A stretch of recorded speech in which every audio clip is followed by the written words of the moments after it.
एक प्रस्तावना। भारतीय उपमहाद्वीप अफ्रीकी महाद्वीप के सबसे निकट है।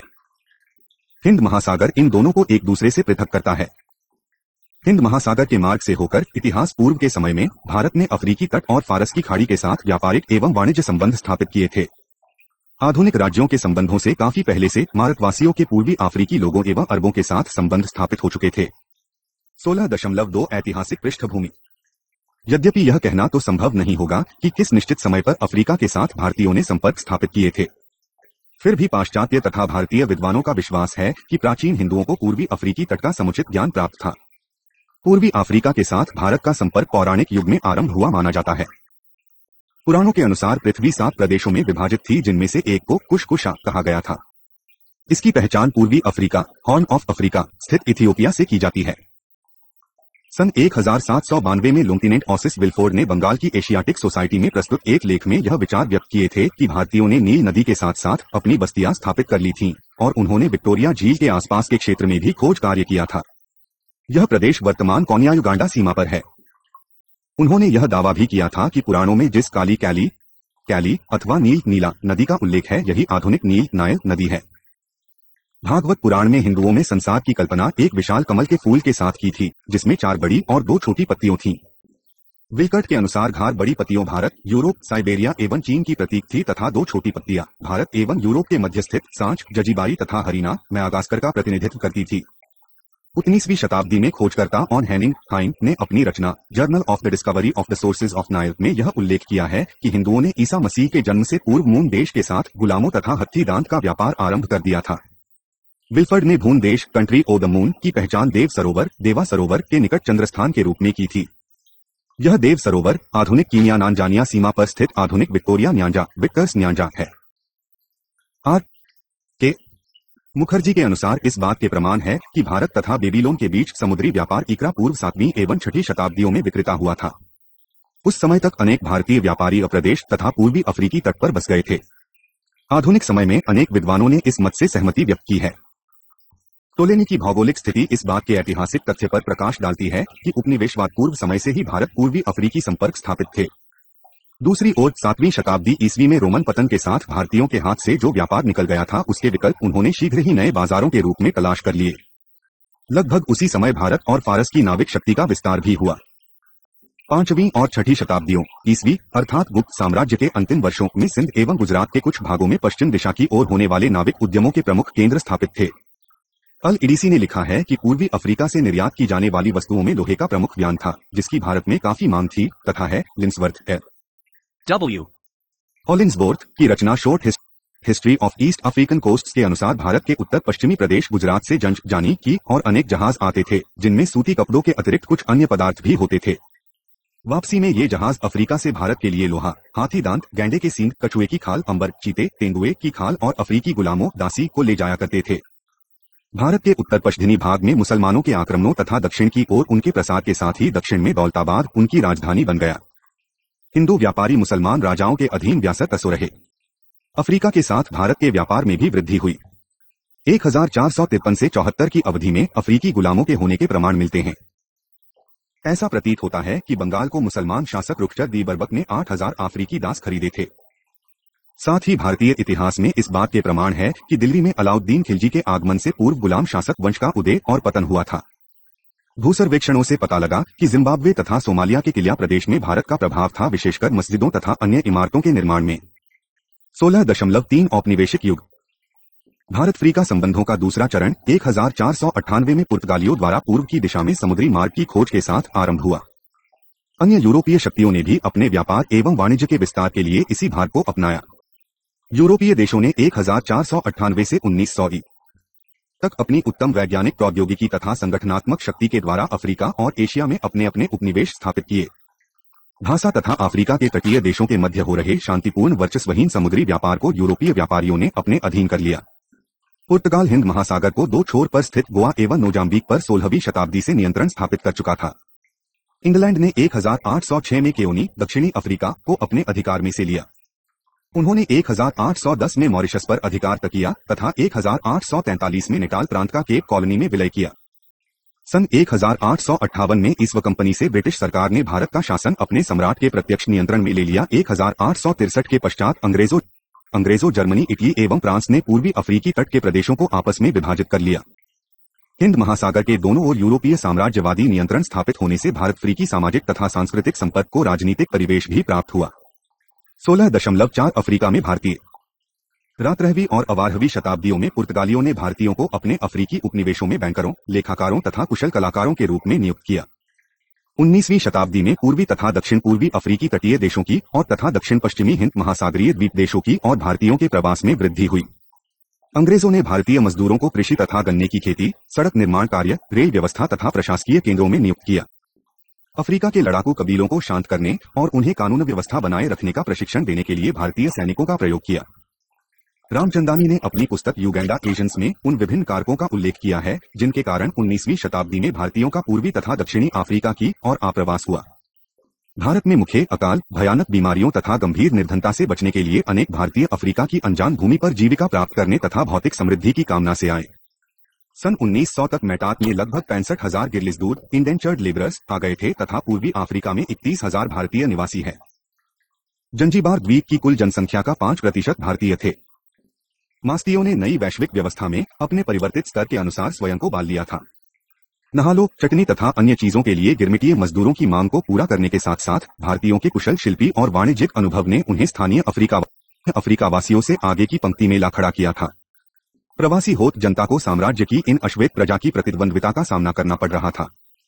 भारतीयों की प्रतिद्वंद्विता के फलस्वरूप पूर्वी तथा दक्षिणी अफ्रीका में औपनिवेशिका शासन ने भारतीय मूल के लोगों के विरुद्ध भूमि स्वामित्व, संपत्ति, आपात एवं वाणिज्य पीछे सभी क्षेत्रों में जातीय भेदभाव आरंभ कर दिया। दक्षिण अफ्रीका में भारतीयों के विरुद्ध जातीय भेदभाव के विरोध में भारतीय मूल के लोगों को शांतिपूर्ण प्रतिरोध, नॉन वायलेंट रेजिस्टेंस की नीति अपनानी पड़ी। इन उपायों का उपयोग आगे चलकर महात्मा गांधी ने औपनिवेशिक शासन से भारत की स्वतंत्रता के लिए किए गए संघर्ष में भी किया। दक्षिण अफ्रीका तथा कीनिया में भारतीय मूल के लोगों ने अपने अपने राजनीतिक संगठनों की स्थापना की ताकि वे ब्रिटिश औपनिवेशिक शासन के अधीन नागरिकों के रूप में अपने अधिकारों के लिए संघर्ष कर सकते। गांधी जी के प्रभाव में भारत के सफल स्वतंत्रता संग्राम से प्रभावित पाश्चात्य शिक्षा प्राप्त अफ्रीकी नेताओं ने भी द्वितीय विश्व युद्धोत्तर काल में अपनी स्वाधीनता के लिए संघर्ष किए। घाना के क्यामे नक्रमा ने कहा था कि गांधी की नीति का महीनों तक अध्ययन करने के पश्चात तथा इसके प्रभाव को परखने पर उन्होंने यह निष्कर्ष निकाला था कि इसी नीति पर चलकर औपनिवेशिक समस्याओं का समाधान निकाला जा सकता था, बशर्ते कि इसके पीछे सुसंगठित राजनीतिक दल हो। एक जाने माने अफ्रीकी विद्वान अली मर्जूई ने लिखा था, सुदूर देशों के लोग जो अफ्रीकी एशियावाद का अध्ययन करने के अवश्य नग्न फकीर, नेकेड फकीर महात्मा गांधी को याद रखेंगे, जिनकी सहायता से औपनिवेशिक गिनी में स्वतंत्रता की रणनीति के रूप में सत्याग्रह नामक सिद्धांत की उत्पत्ति हुई भी। 16.5 स्वतंत्रता के पश्चात का युग। 5.1 सरकार की नीति। जवाहरलाल नेहरू के नेतृत्व में सरकार ने भारत की विदेश नीति के मूल सिद्धांतों के रूप में साम्राज्यवाद विरोध, उपनिवेशवाद विरोध तथा जातिवाद विरोध को आधार बनाया था। यह सिद्धांत महात्मा गांधी के नेतृत्व में बनाए गए स्वतंत्रता संग्राम के आधारभूत मूल्यों के अनुसार ही थे। इस नीति के अनुसार ही भारत ने 1948 में रोशका राष्ट्र में जातीय भेदभाव की नीति का प्रश्न उठाया तथा दक्षिण अफ्रीका के साथ अपने राजनयिक संबंध विच्छेद कर दिए। भारत ने अफ्रीकी उपनिवेशों की स्वतंत्रता के लिए भी शांतिपूर्ण अहिंसात्मक संघर्ष का समर्थन किया। भारत ने संयुक्त राष्ट्र के घंटे तले अपने सैनिकों को अल्जीरिया और कॉन्गी में भेजा था ताकि वहीं शीत युद्ध से ग्रसित प्रदेशों में शांति स्थापित की जा सके। भारत सरकार ने अफ्रीका में रह रहे भारतीय प्रवासियों से वह आग्रह किया था कि वे औपनिवेशिक शासन से स्वतंत्रता के लिए अफ्रीकी जनता का समर्थन करें। उनसे कहा गया कि वे अपनी समस्याओं के निदान के लिए दिल्ली की ओर न देखें। 5.2 अफ्रीका की अनुक्रिया। शीत युद्ध की स्थिति ने अफ्रीकी राजनीतिक नेताओं में फूट डाल दी थी। अनेक अफ्रीकी प्रदेश में उपनिवेशवाद के विरुद्ध हिंसा भड़क उठी थी। अनेक अफ्रीकियों ने अफ्रीका में संयुक्त राष्ट्र द्वारा तैनात भारतीय सैनिकों की संदेह की दृष्टि से देखा। निहित औपनिवेशिक हितों ने भारत विरोधी प्रचार जारी रखा।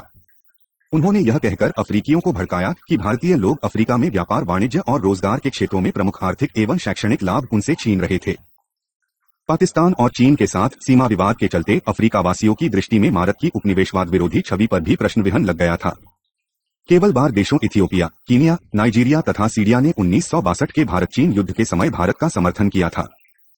नेहरू की अफ्रीका संबंधी विदेश नीति में 1962 के पश्चात आवश्यक परिवर्तन किए गए। ऐसा भारत के बदलते राष्ट्रीय हित की पृष्ठभूमि में किया गया।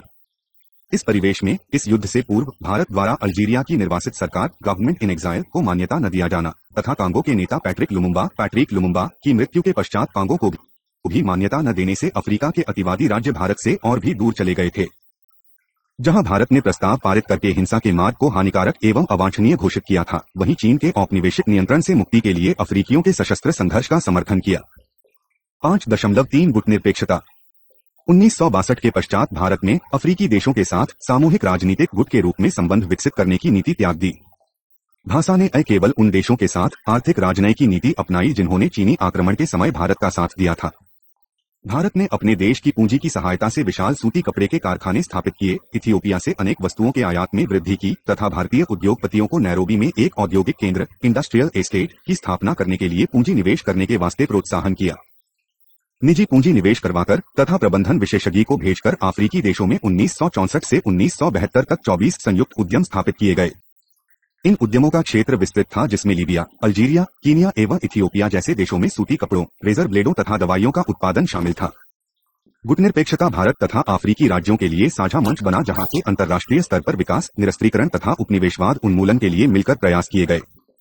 1960 के दशक को उत्तरार्ध तथा 1970 के दशक में स्वतंत्रता प्राप्ति के पश्चात अफ्रीकी देशों ने गुटनिरपेक्षता को अपनी आधिकारिक नीति के रूप में अपनाया तथा वे संयुक्त राष्ट्र के सदस्य भी बन गए। उनकी उपस्थिति से संयुक्त राष्ट्र महासभा में गुटनिरपेक्ष देशों को बहुमत प्राप्त हो गया। इन नवोदित देशों को समाजवादी गुट, सोवियत ब्लॉक को साथ साथ मारक मित्र, यूगोस्लाविया तथा इंडोनेशिया जैसे देशों का सक्रिय सहयोग प्राप्त हुआ। इसके कारण ही अफ्रीकी देश महासभा से ज्वलंत समस्याओं पर प्रस्ताव पारित करवाने में सफल हुए। नई अंतर्राष्ट्रीय अर्थव्यवस्था की स्थापना के लिए पारित महासभा का प्रस्ताव दक्षिण अफ्रीका की सरकार को अंतर्राष्ट्रीय समुदाय से अलग थलग करना, दक्षिणी अफ्रीका में उपनिवेशवाद उन्मूलन आदि संयुक्त राष्ट्र में अफ्रीकी राज्यों द्वारा उठाए गए कुछ महत्वपूर्ण मुद्दे थे।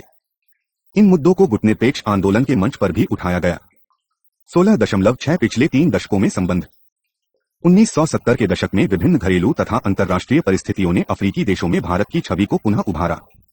मारुत सोवियत मैत्री संधि 1971 तथा उसी वर्ष बांग्लादेश की स्वतंत्रता, 1974 के भारत द्वारा किए गए भूमिगत परमाणु परीक्षण, सोवियत संघ के साथ वैचारिक झगड़ों के बढ़ने के कारण अफ्रीका में चीन के प्रभाव में कमी तथा चीन द्वारा दक्षिण अफ्रीका और अंगोला में अमेरिकी गुप्तचर एजेंसी समर्थित तत्वों को दिया गया समर्थन कुछ ऐसी घटनाएं थीं जिन्होंने भारत की छवि को उजागर किया।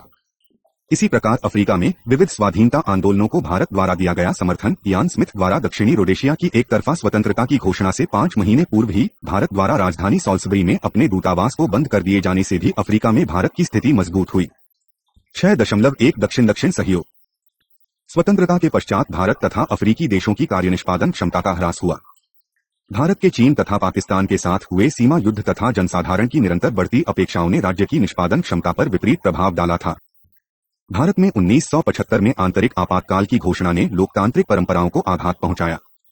साथ ही मुद्दों पर आधारित राजनीति और धर्मनिरपेक्ष लोकतांत्रिक व्यवस्था को भी धक्का लगा क्योंकि सांप्रदायिक एवं जातीय शक्तियों को बल मिला और भारत की राजनीति में परिवारवाद तथा पैसे की शक्ति को बढ़ावा मिला। अफ्रीका में आर्थिक और राजनीतिक शासन में अनेक कारणों से संकट उत्पन्न हुए। अफ्रीकी जनसमुदाय द्वारा राज्यों के यूरोपीय प्रतिमान की अस्वीकृति, 1950 से 1980 में जनसंख्या विस्फोट, सूखा अकाल और इन सब के फलस्वरूप कृषि उत्पादन में कमी से लोगों की आवश्यकताओं की पूर्ति असंभव हो गई। अफ्रीकी देशों के पास अपने औद्योगिकरण करने तथा अर्थव्यवस्थाओं के आधुनिकीकरण के लिए संसाधनों का अभाव था। परिणामस्वरूप अफ्रीकी देश अपने निर्यात का कच्चे माल और धातुओं से आगे विस्तार करने में विफल रहे। वे निर्यात के लिए उत्पादित वस्तुएं नहीं जुटा पाए। इन सबके कारण राजनीतिक अस्थिरता के साथ साथ 1980 के दशक में आर्थिक ऋण संकट भी उत्पन्न हुए। दक्षिण के उन देशों के मध्य आर्थिक सहयोग को पाश्चात्य देशों पर निर्भरता कम करने के रामबाण औषधि के रूप में देखा गया जिनका साझा औपनिवेशिक अनुमय था, एक जैसे संसाधन थे तथा उत्पादन में एकरूपता थी। अफ्रीकी देशों के राज्याध्यक्षों शासनाध्यक्षों के 1980 के लैगस सम्मेलन में एक कार्य योजना, लैगोस कार्य योजना तैयार की गई। इसमें दक्षिण सहयोग की अवधारणा पर बल दिया गया तथा इसे पाश्चात्य देशों पर संरचनात्मक निर्भरता में कमी का साधन माना गया। भारत ने इस योजना का हृदय से समर्थन किया। अफ्रीकी देशों की पाश्चात्य देशों की अर्थव्यवस्थाओं पर निर्भरता के कारण तथा मध्यम स्तर की प्रौद्योगिकी की अफ्रीका के विकास के लिए आपूर्ति करवाने में भारत की वित्तीय असमर्थता के कारण अफ्रीका और भारत के मध्य दक्षिण सहयोग का विकास नहीं हो सका। भारत का लगभग 40 अफ्रीकी देशों के साथ द्विपक्षीय व्यापार तो हो रहा था और 1980 के दशक में भारत के व्यापारिक ढांचे में आमूल परिवर्तन किए गए। 6.2 राजनीतिक सहयोग यद्यपि दक्षिण दक्षिण सहयोग के अंतर्गत आर्थिक सहयोग में तो उल्लेखनीय प्रगति नहीं हुई, फिर भी भारत का अफ्रीकी देशों के साथ राजनीतिक सहयोग 1980 के दशक में अपनी पराकाष्ठा पर पहुंच गया था। जैसे जैसे दक्षिण अफ्रीका में जातिभेद समाप्त होने लगा और वहीं की श्वेत सरकार को क्षारक नीति अपनानी पड़ी, वैसे वैसे गुटनिरपेक्ष आंदोलन ने दक्षिण अफ्रीका पड़ोसी साथी फ्रंटलाइन स्टेट्स को अपना समर्थन बढ़ाना शुरू किया। गुटनिरपेक्ष आंदोलन ने 1986 में इन देशों की साम्राज्यवाद, उपनिवेशवाद और जातीय भेदभाव के विरुद्ध संघर्ष में आर्थिक सहायता देने के उद्देश्य से एक विशेष अफ्रीका कोष की स्थापना करने का निर्णय किया। 16.7 शताब्दी में भारत अफ्रीका संबंध था। आशा व्यक्त की गई कि 21वीं शताब्दी में भारत की नीति में उल्लेखनीय परिवर्तन होगा और न केवल उसी की देशों के साथ राजनीतिक संबंधों का विकास होगा, बल्कि भारतीय नाल की अफ्रीकी बाजारों में खपत भी रखेगी। यद्यपि कुछ विद्वानों का मत है कि अब भी दक्षिण दक्षिण सहयोग संभव है। संतार की वास्तविकता की मांग है कि नई शताब्दी में भारतीय नीति निर्धारकों को नया मार्ग अपनाना होगा। 7.1 भूमंडलीकरण तथा पारस्परिक निर्भरता विश्व में हुए परिवर्तन के अफ्रीका और भारतीय राज्य व्यवस्था के लिए गंभीर परिणाम हो सकते हैं। पूर्व संवियत संघ के राज्यों के द्वारा लोकतंत्र का तथा मुक्त बाजार पर आधारित अर्थव्यवस्था अपनाए जाने से तृतीय विश्व के अन्य देशों पर भी इन्हीं मांगा और नीतियों को अपनाने के लिए दबाव बढ़ा है। ये भी लोकतंत्र के मूल्यों को अपनाने के लिए इच्छुक हैं। पाश्चात्य देशों द्वारा नियंत्रित अंतर्राष्ट्रीय वित्तीय संगठन लोकतंत्र और मानव अधिकारों की सुरक्षा पर बल दे रहे हैं। इन्हें वे वित्तीय सहायता देने और विश्व व्यापार संगठन की उदार नीतियों पर अमल करने की पूर्व शर्त बना रहे हैं। भारत को तथा अफ्रीकी राज्यों को अर्थव्यवस्थाओं पर सरकारी नियंत्रण कम करने पड़े, सार्वजनिक क्षेत्र के उद्यमों और प्रतिष्ठानों का निजीकरण किया गया तथा अवसंरचना, दुस्संसार तथा अभंगवशा के आधुनिकीकरण की प्रक्रिया में प्रत्यक्ष विदेशी पूंजी निवेश का स्वागत किया गया। 7.2 क्षेत्रीय सहयोग अफ्रीकी महाद्वीप में अनेक अंतर्देशीय तथा अंतर्राष्ट्रीय संघर्ष होते रहे हैं तथा वहां गंभीर निर्धनता है। तेजी से बदलते राजनीतिक और आर्थिक अंतर्राष्ट्रीय परिवेश में सभी राज्यों को विदेशी पूंजी तथा प्रौद्योगिकी को आकर्षित करने में कठिनाई हो रही है। उन्हें अनाराष्ट्रीय अर्थव्यवस्था की ओर धकेल दिया गया है। इस पृष्ठभूमि में क्षेत्रीय आर्थिक सहयोग अनिवार्य हो गया है। यूरोपीय, लैटिन अमेरिकी, एशियाई और उत्तर अमेरिकी देशों ने क्षेत्रीय सहयोग कर मार्ग अपनाया है। अफ्रीकी राज्यों ने भी अफ्रीकी संघ AU की स्थापना की है। साथ ही अनेक उपक्षेत्रीय संगठनों की स्थापना भी की गई है।